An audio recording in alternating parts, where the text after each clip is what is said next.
शिकणार आहोत की पाढा तर तयार करता येतोच तुम्हाला, कोणताही पाढा, पण आपल्याला कमी वेळात चटकन पाढा न तयार करता डायरेक्ट पाढा आपल्याला वाचता आला पाहिजे. समजा 20चा पाढा तयार करायचा. कितीचा?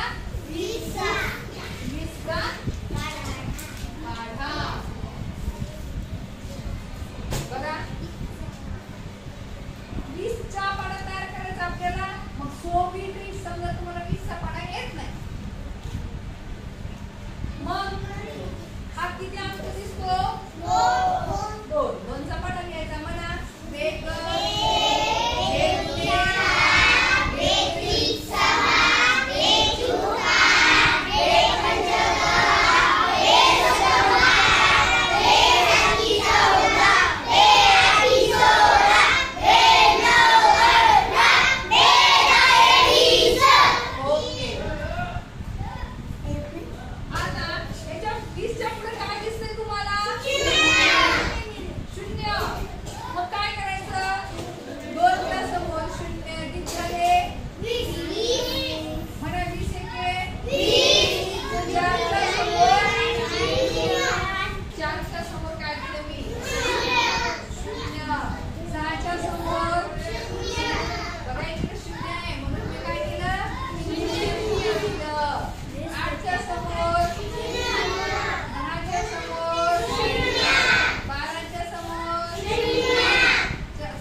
आपल्याला पाढा तयार करून सांगता येतो. बेक बे म्हणले की 20 × 20, बेदुनी 14 म्हणले, बेदुनी 4 म्हणले की 20 × 2 = 40, बेत्रिक 6, 6च्या समोर 0 लावा 7, बेचूक 8, 8च्या समोर 0 लावा 80. तुमच्या डोक्यामध्ये इकडं 2चा पाढा आणि इकडं 20चा पाढा ऑटोमॅटिक तयार होतो. ही सोपी ट्रिक्स तुमच्या लक्षात आली सर्वांच्या?